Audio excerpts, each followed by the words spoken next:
आज की कहानी बेहद अनोखी और रहस्यमयी है। इसमें एक गहरी उलझन, कई परतें और रहस्य छिपा हुआ है जो इसे एक अलग तरह की क्राइम स्टोरी बनाता है। इस कहानी में हम देखेंगे कि कैसे पुलिस ने इस मामले की जांच की, परंतु इस दौरान कुछ ऐसी लापरवाहियां हुई जो पूरे केस को अलग मोड़ पर ले गईं। अपराध को अंजाम देने के लिए जिस जटिल और अद्वितीय तरीके का इस्तेमाल किया गया वो अपने आप में हैरान कर देने वाला है। ये केस खुला कैसे, अपराधी का पर्दाफाश हुआ किस प्रकार, ये सभी बातें आपको कहानी के हर मोड़ पर चौंकाएंगी और हर खुलासे के साथ आपको इसे आगे जानने के लिए मजबूर करेंगी। ये कहानी कर्नाटक की है, विशेषकर दक्षिण कर्नाटक के 5 शहरों की, हासन, बेंगलोर और कुछ अन्य शहर जो मिलकर करीब 6 जिलों को कवर करते हैं। ये घटनाक्रम 2003 से 2009 के बीच यानी पूरे 6 वर्षों तक चलता रहा। इस दौरान क्या हुआ? इन 5 शहरों के विभिन्न बस अड्डों पर, जो राज्य परिवहन के मुख्य केंद्र थे, महिलाओं की लाशें मिलने का सिलसिला शुरू हो गया। खासकर इन बस अड्डों के महिलाओं के वॉशरूम में एक के बाद एक लाशें मिलती रहीं।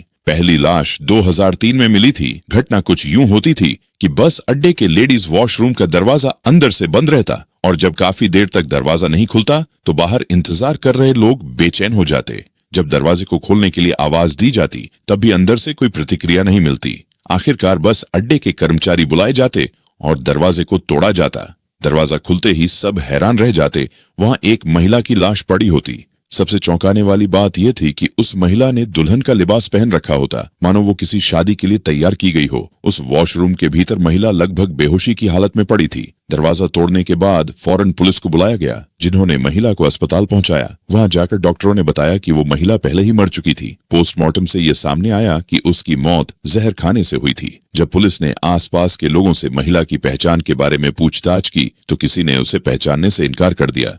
कोई नहीं जानता था कि वो कौन थी। अंततः उसकी पहचान का कोई सुराग न मिलने पर पुलिस ने महिला का अंतिम संस्कार कर दिया। इस महिला के बारे में कुछ बेहद अजीब बातें थीं।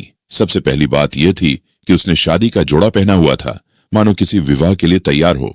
लेकिन दूसरी बात और भी चौंकाने वाली थी, उसके शरीर पर एक भी जेवर नहीं था। आमतौर पर दुल्हनें अपने शादी के लिबास के साथ गहने पहनती हैं, लेकिन यहाँ वो गहने गायब थे। इस बात ने पुलिस को भी हैरान कर दिया। कुछ दिन बाद इसी तरह का एक और मामला सामने आया। एक और बस अड्डे के वॉशरूम में एक और महिला की लाश मिली, वो भी पूरी तरह से दुल्हन के जोड़े में, और इस बार भी उसके शरीर पर कोई गहने नहीं थे। फिर कुछ वक्त बाद तीसरे जिले के एक और बस अड्डे पर वही कहानी दोहराई गई। इस तरह एक एक करके दक्षिण कर्नाटक के विभिन्न शहरों के बस अड्डों पर इसी प्रकार की घटनाएं होती रहीं। 2003 से लेकर अगले 6 सालों तक एक के बाद एक लाशें मिलती रहीं। हर बार कहानी वही होती, एक महिला दुल्हन के लिबास में जहर से मरी हुई और उसके शरीर पर एक भी गहना नहीं। सभी लाशें महिलाओं की थीं, जिनकी उम्र 20 से 30 साल के बीच थी। इन 20 लाशों में से 8 लाशें अकेले मैसूर के लश्कर मोहल्ला बस स्टैंड के वॉशरूम में पाई गईं, जबकि 5 लाशें बेंगलोर के एक अत्यंत व्यस्त बस अड्डे केम्पेगौड़ा बस स्टेशन के वॉशरूम में मिली। इस प्रकार सिर्फ मैसूर और बेंगलोर के इन 2 बस अड्डों से ही 13 लाशें बरामद हुईं। इन सभी लाशों की स्थिति, समय और स्थान का सामंजस्य देखकर यह सवाल उठता है कि जब इतनी लाशें मिल रही थीं, तो पुलिस ने इस मामले को एक संगठित पैटर्न या संभावित सीरियल किलिंग के दृष्टिकोण से क्यों नहीं देखा। पुलिस ने इन मामलों को हमेशा व्यक्तिगत घटनाओं के रूप में लिया और इन्हें जोड़कर देखने की कभी कोशिश ही नहीं की। इससे भी अधिक चिंता की बात यह थी कि इन लाशों में से किसी की पहचान नहीं हो सकी, कोई परिजन सामने नहीं आया और न ही कोई पहचान पत्र मिला जिससे मरने वाली महिलाओं की पहचान की जा सके।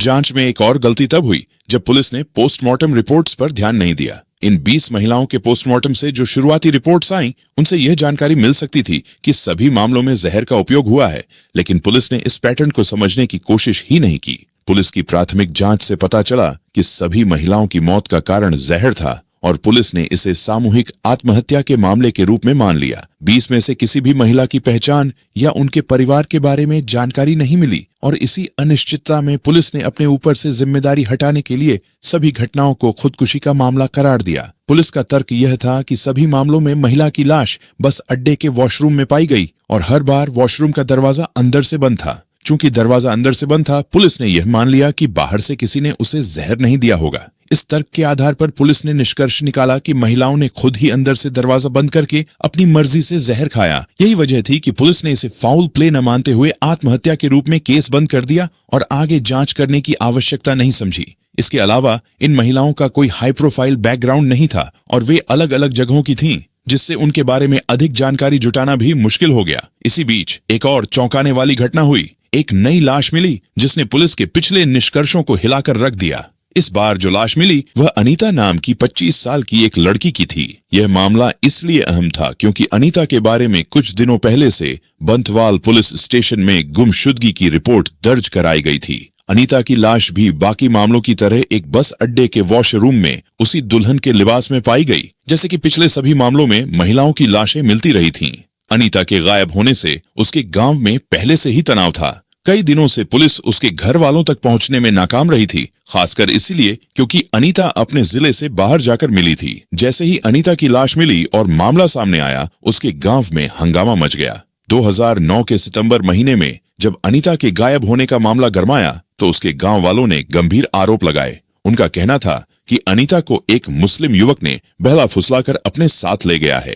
इस घटनाक्रम में लव जिहाद का मुद्दा सामने आया, जो उस समय नया था, लेकिन धीरे धीरे विवाद का विषय बनता जा रहा था। गांव वालों का आरोप था कि उनके समुदाय की लड़की को बहकाकर किसी दूसरे धर्म के युवक ने भगाया है। इस आरोप के चलते गांव में सांप्रदायिक तनाव और बढ़ गया। अनीता के गायब होने से गांव वालों में उबाल आ गया। इसके बाद कई दिनों तक पुलिस स्टेशन के बाहर धरना और प्रदर्शन होते रहे, जिससे पुलिस पर दबाव बढ़ता गया। स्थिति इतनी गंभीर हो गई कि मामला वरिष्ठ अधिकारियों और स्थानीय नेताओं तक पहुंच गया। पुलिस को निर्देश दिए गए कि इस मामले को प्राथमिकता से हल किया जाए और पहली बार पुलिस इस घटना को गंभीरता से देखने लगी। इसी बीच बंतवाल पुलिस स्टेशन ने अनीता के गायब होने की रिपोर्ट अन्य जिलों और पुलिस स्टेशनों को साझा की। उन्होंने अनीता की तस्वीर भी भेजी और आसपास के जिलों से पता लगाने को कहा कि क्या किसी अज्ञात लाश का मामला सामने आया है जो अनीता से मेल खा सकता हो। इसी दौरान एक अन्य पुलिस स्टेशन से सूचना मिली कि अनीता जैसी दिखने वाली एक महिला की लाश कुछ समय पहले एक बस स्टॉप के वॉशरूम में मिली थी। इस लाश को भी शादी के जोड़े में पाया गया था और पोस्टमार्टम रिपोर्ट के अनुसार उसकी मौत जहर खाने से हुई थी। ये जानकारी मिलते ही मामला स्पष्ट होने लगा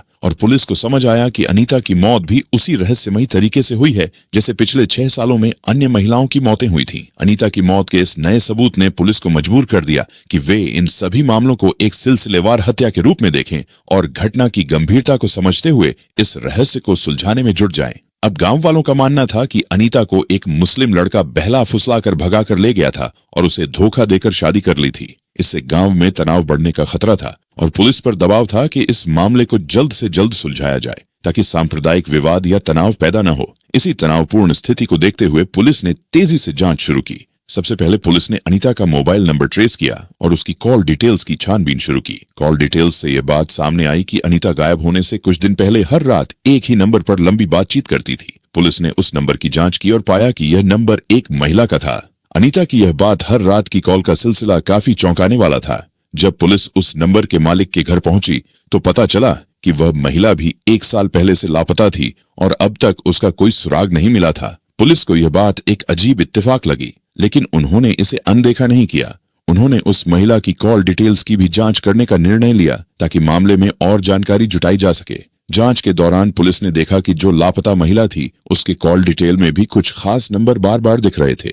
सबसे लंबे समय तक की जाने वाली कॉल्स में एक ऐसा नंबर था जो तीसरी महिला का था, जो पड़ोसी जिले में रहती थी।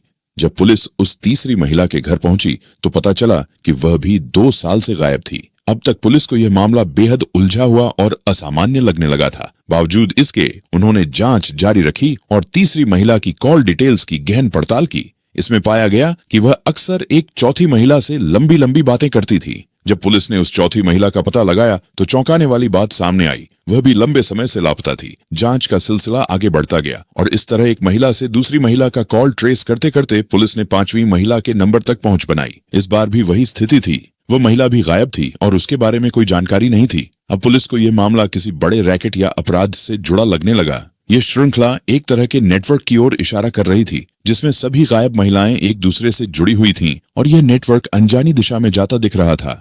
इस रहस्य के सामने आने के बाद पुलिस ने इस मामले को पूरी तरह से गंभीरता से लेना शुरू कर दिया और विभिन्न थानों से मदद मांगने का निर्णय लिया ताकि इस नेटवर्क के जाल को समझा जा सके और इन गायब महिलाओं का सुराग पाया जा सके। पुलिस पूरी तरह से मामले की तहकीकात में जुटी हुई थी। इसी दौरान कॉल डिटेल्स को खंगालने और उनकी जांच का काम जारी था। 5वें, 6ठे, 8वें, 9वें और 10वें नंबरों की कॉल्स को ट्रेस करते करते पुलिस करीब 18-19 कॉल्स तक पहुंच गई थी और सभी कॉल्स महिलाओं के नंबरों से की गई थी। जब 19वीं कॉल की डिटेल निकाली गई तो एक नया नंबर सामने आया। इस बार खास बात यह थी कि पिछले सभी संदिग्ध नंबर बंद थे, लेकिन 19वीं महिला का यह नंबर चालू था। पुलिस ने उस नंबर को सर्विलांस पर लगाया और पाया कि यह सक्रिय है। जब पुलिस ने बातचीत के जरिए लोकेशन ट्रेस की तो पता चला कि फोन मंगलौर के पास एक गांव से इस्तेमाल किया जा रहा था।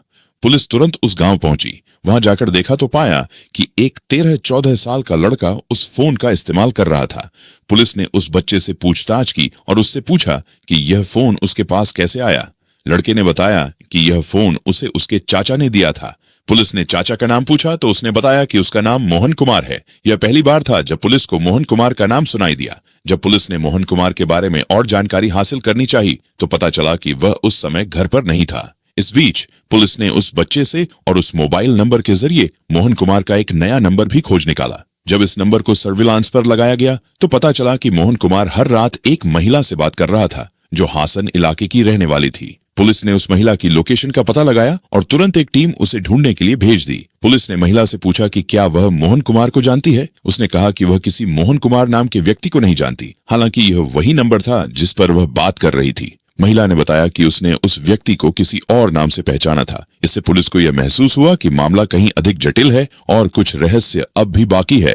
पुलिस ने उस महिला को भरोसे में लेकर एक योजना बनाई। उन्होंने महिला से कहा कि वह उस व्यक्ति को मिलने के लिए किसी जगह पर बुलाए। महिला ने मोहन कुमार से बात की और दोनों ने मिलने की एक जगह तय कर ली। पुलिस ने इस जगह पर एक टीम तैनात कर दी जो साधारण कपड़ों में छुपी हुई थी। तय समय पर महिला उस जगह पहुंच गई और थोड़ी देर बाद मोहन कुमार भी वहां आ गया। जैसे ही वह महिला के पास पहुंचा, पुलिस ने उसे घेर लिया और उसे पकड़ लिया। इस तरह पुलिस की इस योजना ने आखिरकार मोहन कुमार को अपनी गिरफ्त में ले लिया। पुलिस मोहन कुमार को हिरासत में ले जाती है, जहां उससे पूछताछ शुरू होती है। उसने अपना नाम प्रोफेसर मोहन कुमार बताया। पुलिस को पहले तो यह लगा कि वे एक बड़े जिस्म फरोशी के रैकेट का पर्दाफाश करने वाले हैं, जिसमें कई महिलाएं बेची और खरीदी गई हैं। उन्हें उम्मीद थी कि इस पूछताछ के जरिए रैकेट की सभी परतें खुल जाएंगी और जिन महिलाओं को इसका शिकार बनाया गया है उनकी जानकारी सामने आएगी। लेकिन जब पुलिस ने उसे सख्ती से पूछताछ की तो एक ऐसा चौंकाने वाला सच सामने आया जिसने सबके होश उड़ा दिए। टॉर्चर के बाद पहली बार मोहन कुमार ने मुंह खोला और उसने कबूल किया कि उसने 32 महिलाओं की हत्या की है। यह सुनकर पुलिस स्तब्ध रह गई, क्योंकि वे तो केवल एक महिला अनीता के मामले की जांच कर रहे थे। उन्हें उम्मीद थी कि यह एक मानव तस्करी का मामला हो सकता है, पर उनके सामने अब एक भयानक सीरियल किलर बैठा था जिसने दक्षिण भारत, विशेषकर कर्नाटक में कई महिलाओं की हत्या की थी। इसके बाद मोहन कुमार ने अपनी कहानी बतानी शुरू की।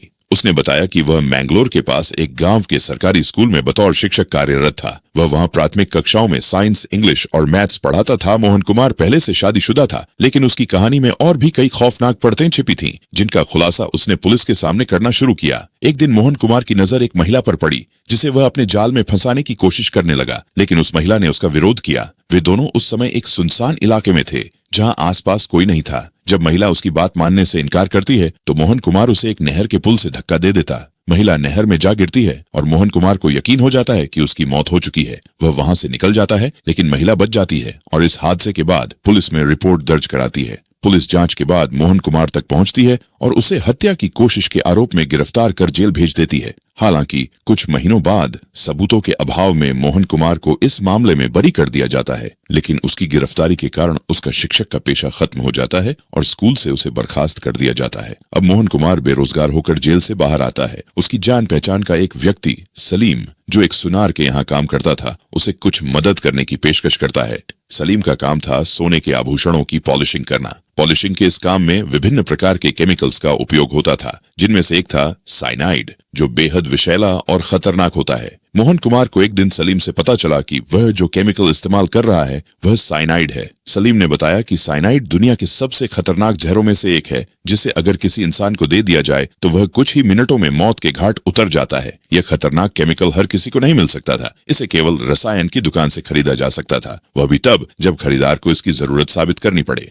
साइनाइड का इस्तेमाल मुख्य रूप से सुनार या आभूषणों से संबंधित व्यवसाय में किया जाता था। इस जानकारी के बाद मोहन कुमार ने अपने को एक सुनार बताकर केमिस्ट की दुकान से साइनाइड खरीद लिया। अब उसके पास बेरोजगारी और अस्थिर जीवन का हल खोजने का एक घातक साधन था। इस दौरान उसने अपनी पहली पत्नी को तलाक दे दिया और दूसरी शादी कर ली। इसके बाद उसने एक तीसरी शादी की और उसकी तीसरी पत्नी का नाम श्रीदेवी था, जिससे वह बाकी से ज्यादा प्यार करता था, लेकिन बेरोजगारी और अस्थिरता अब भी उसकी जिंदगी में बनी हुई थी। समस्याओं का हल खोजने के लिए मोहन कुमार ने एक खतरनाक तरीका अपनाया। उसने दक्षिण कर्नाटक के ग्रामीण और दूर दराज के क्षेत्रों में यात्रा करना शुरू किया। वह वहां ऐसी 20 से 30 साल की महिलाओं को अपना शिकार बनाता था जिनकी शादी की उम्र हो चुकी थी, लेकिन वे गरीब थीं और उनकी शादी नहीं हो पा रही थी। मोहन कुमार उनके जीवन में मददगार बनकर आता, लेकिन उसका असली इरादा घातक होता था। मोहन कुमार ने अपने शिकार का एक नियमित तरीका बना लिया था।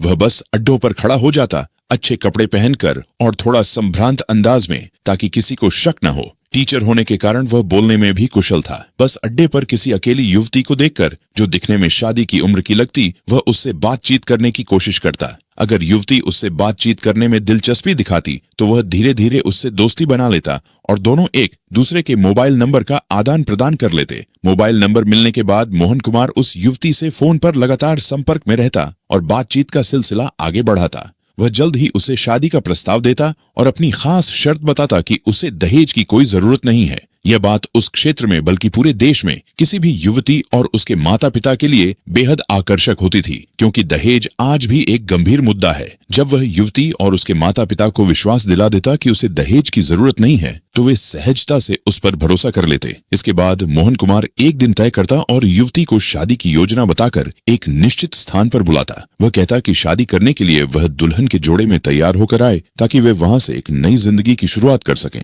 इस तरह वह अपने जाल में महिलाओं को फंसाने में कामयाब हो जाता, जबकि उसका असली इरादा कुछ और ही होता। मोहन कुमार का अगला कदम कोर्ट मैरिज और मंदिर में शादी का वादा करना था। वह जिन 5 शहरों के 6 जिलों में सक्रिय था, वहां के हर प्रमुख बस अड्डे को उसने अपनी रणनीति का केंद्र बना रखा था। जब उसे किसी युवती को फंसाना होता, तो वह उस बस अड्डे के पास के सबसे नजदीकी गेस्ट हाउस या लॉज में पहले से एक कमरा बुक कर लेता। जब युवती शादी के लिए तैयार होकर आती, तो मोहन कुमार उसे लेकर पहले मंदिर जाता और वहां दिखावे के लिए विधिवत शादी करता। शादी के बाद वह उसे दुल्हन के जोड़े में ही उस लॉज में ले जाता जहां उसने पहले से कमरा बुक किया होता। वहां पहुंचकर वह पहली रात दुल्हन के साथ गुजारता, जिससे युवती को उस पर पूरा भरोसा हो जाता। सुबह होते ही मोहन कुमार का एक खतरनाक खेल शुरू हो जाता। वह युवती से कहता कि वे थोड़ी देर टहलने के लिए बाहर चलें। आमतौर पर लोग टहलने के लिए साधारण कपड़े पहनते हैं, लेकिन मोहन कुमार युवती को उसके शादी के लिबास में ही बाहर ले जाता। वह उसे समझाता कि सभी गहने साथ न ले जाएं और युवती केवल कुछ ही गहने पहनकर उसके साथ बाहर चल पड़ती। इसके बाद मोहन कुमार अपने खतरनाक इरादों को अंजाम देने के लिए साइनाइड का इस्तेमाल करता था। उसने पहले से साइनाइड खरीद कर रखा हुआ था, जिसे वह एक टैबलेट या कैप्सूल के रूप में तैयार कर लेता था। वह साइनाइड को गर्भ निरोधक दवा के रूप में ढालता और उसे प्लास्टिक रैप में पैक कर देता। फिर अगली सुबह वह अपनी नई दुल्हन को वह कैप्सूल देते हुए कहता कि यह गर्भ निरोधक दवा है। वह उसे यह विश्वास दिलाता कि चूंकि उनकी शादी हाल ही में हुई है, इसलिए अभी बच्चे नहीं चाहिए और इसे खाने से प्रेगनेंसी नहीं होगी। वह उसे सावधान करता कि इस दवा से चक्कर आ सकते हैं या उल्टी भी हो सकती है, इसीलिए इसे बाथरूम या वॉशरूम में जाकर खाना बेहतर होगा। इसके बाद वह उसे बस अड्डे के वॉशरूम तक ले जाता और बाहर खड़ा होकर उसे पानी और दवा पकड़ा देता। वह कहता कि अंदर जाकर आराम से दवा ले और बैठकर इंतजार करे, ताकि कोई उल्टी या असहजता न हो। मोहन कुमार उसे दरवाजा बंद करने का कहता और बाहर इत्मीनान से खड़ा हो जाता, क्योंकि उसे पूरा यकीन होता कि वह महिला अब जिंदा बाहर नहीं आएगी। जैसे ही महिला साइनाइड से भरी दवा को खाती, वह कुछ ही मिनटों में दम तोड़ देती। मोहन कुमार फिर इत्मीनान से वापस गेस्ट हाउस में लौटता, वहां उसके बाकी गहने और सामान समेटता और बिना किसी गड़बड़ी के नए ठिकाने की ओर निकल जाता। वह यह घिनौना खेल हर बार दोहराता, नए बस अड्डे और नई शिकार महिलाओं के साथ, और अपनी खौफनाक हरकतों को अंजाम देता। इस तरह मोहन कुमार ने 20 से 30 साल की उम्र की लगभग 20 महिलाओं की जान ली। उसने हर हत्या अलग अलग जिले के विभिन्न लॉज में अंजाम दी और कभी भी एक ही लॉज का दोबारा इस्तेमाल नहीं किया। वह हर बार अपना नाम बदलता और खुद को सरकारी कर्मचारी बताकर भरोसा जीतता। यहाँ तक कि उसके पास फर्जी विजिटिंग कार्ड भी होते थे, ताकि वह सरकारी कर्मचारी होने का भरोसा दिला सके। हालांकि वह एक महत्वपूर्ण गलती करता था। हर बार अपना नाम बदलने के बावजूद वह अपने स्थायी पते के रूप में एक ही जगह का पता देता था। इसके बावजूद पुलिस इस सुराग को जोड़ने और उसे पकड़ने में असफल रही। हर महिला की हत्या के बाद वह उनके गहनों और कीमती सामान को लूटकर मंगलौर लौटता। वहां वह गहनों को गोल्ड लोन कंपनियों के पास गिरवी रखता और उनके बदले पैसे लेकर अपनी जरूरतें पूरी करता। इस तरह उसने अपने खर्चों का इंतजाम किया और अपनी खतरनाक योजना को लंबे समय तक जारी रखा। हालांकि मोहन कुमार ने दावा किया कि उसने कुल 32 महिलाओं को मारा है। पुलिस को सबूतों और गवाहों के आधार पर 20 महिलाओं की ही पुख्ता जानकारी मिल पाई। इन्हीं 20 मामलों के आधार पर मुकदमे की कार्रवाई शुरू हुई। अदालत में पेशी के दौरान वह व्यक्ति बार बार अपने बयानों से मुकरता रहा। पहले उसने कहा कि उसने कोई भी घटना अंजाम नहीं दी, लेकिन जब उससे 20 घटनाओं का जिक्र हुआ तो उसने कहा कि उसने उनमें से किसी को नहीं मारा। उसने दावा किया कि वे सभी लड़कियां उससे शादी करना चाहती थीं, उसे प्यार करती थीं, लेकिन उसने शादी से इनकार कर दिया क्योंकि वह पहले से ही शादीशुदा था। इसके कारण उसकी बात के अनुसार उन सभी ने खुदकुशी कर ली और साइनाइड खा लिया। यह कहानी उसने पुलिस को बताई और कहा कि यह सब संयोग था कि सभी लड़कियां दुल्हन के जोड़े में थीं। पुलिस के सवालों में यह भी उठाया गया कि सभी लड़कियों के साथ वह लॉज में एकांत में समय बिताता था। व्यक्ति ने पुलिस की कार्यशैली और उसकी खामियों पर भी सवाल उठाए। जब मुकदमे की शुरुआत हुई तो उसे सरकारी वकील मुहैया कराने का प्रस्ताव दिया गया, लेकिन उसने सरकारी वकील पर भरोसा करने से मना कर दिया, ये कहते हुए कि उसे विश्वास है कि सरकारी वकील उसके खिलाफ काम करेगा और उसे मरवा देगा। इसलिए उसने खुद अपने केस की पैरवी करने का फैसला किया और अदालत में अपनी सफाई पेश करना शुरू किया। उसकी इस रणनीति ने न केवल पुलिस की कार्यप्रणाली को चुनौती दी, बल्कि मामले की संवेदनशीलता को भी बढ़ा दिया। वह जेल में रहते हुए अपने केस के हर पहलू का बारीकी से अध्ययन करता है। ये व्यक्ति बेंगलोर के पास स्थित जेल में रह रहा है और लगातार केस की जानकारी प्राप्त कर रहा है। उसने पुलिस की जांच पर गंभीर सवाल उठाए, जिसमें सबूतों की अनदेखी शामिल थी। पुलिस ने बस अड्डे के वॉशरूम से 20 मृतकों के शव बरामद किए थे और उनकी पोस्टमार्टम रिपोर्ट में यह स्पष्ट हुआ कि मौत का कारण जहर था। हालांकि इनमें से केवल 2 मृतकों की ही विसरा रिपोर्ट फोरेंसिक जांच के लिए भेजी गई थी, जिससे यह प्रमाणित हुआ कि उनकी मौत साइनाइड के कारण हुई थी।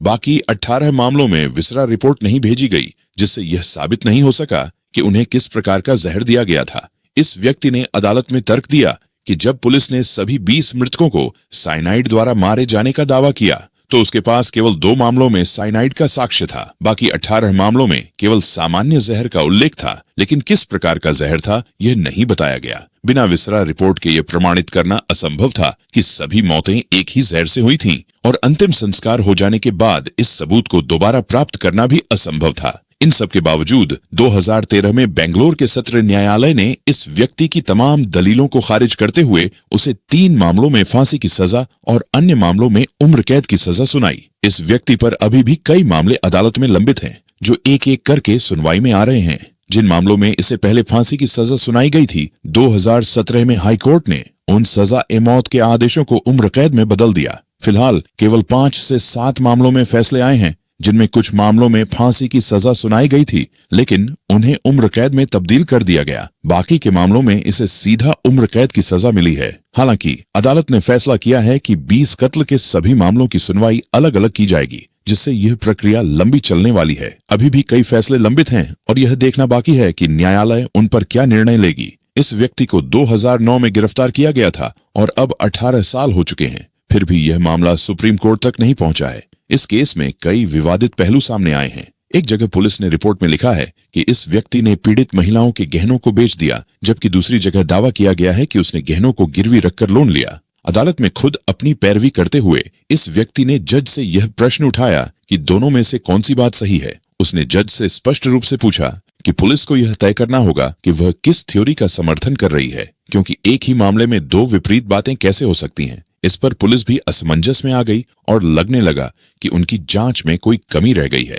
हालांकि इस मामले में पुलिस के पास कोई प्रत्यक्ष गवाह नहीं है जिसने इस व्यक्ति को किसी को जहर देते या हत्या करते देखा हो। किसी भी चश्मदीद ने उसे महिलाओं को बस अड्डे के वॉशरूम में छोड़ते हुए नहीं देखा है, लेकिन उसके खिलाफ कुछ अप्रत्यक्ष साक्ष्य मौजूद हैं। एक महत्वपूर्ण गवाह ईश्वर भट्ट, जो बंतवाल के दुर्गा परमेश्वरी मंदिर के पुजारी हैं, की गवाही ने मामले को एक नया मोड़ दिया। ईश्वर भट्ट ने अदालत में गवाही दी कि अनीता की हत्या के अगले ही दिन यह व्यक्ति, जिसे साइनाइड मोहन या मोहन कुमार के नाम से जाना जाता है, मंदिर में उनसे मिलने आया था। उसने पुजारी से अजीब सवाल पूछते हुए कहा, अगर किसी महिला की हत्या कर दी जाए तो उसके पाप से कैसे मुक्त हो सकते हैं? इस सवाल ने ईश्वर भट्ट को चौंका दिया और उन्होंने इस घटना को गंभीरता से लेते हुए इसे बाद में पुलिस को बताया। पुलिस के लिए यह मामला शुरू में सिर्फ एक सामूहिक हत्या या जिस्म फरोशी के व्यापार से जुड़ा लगता था। एक के बाद एक कई महिलाएं बस अड्डों के महिला वॉशरूम में मृत पाई गईं, लेकिन पुलिस ने इसे संगठित अपराध या किसी सीरियल किलिंग के बजाय एक अलग तरह के अपराध के रूप में देखा।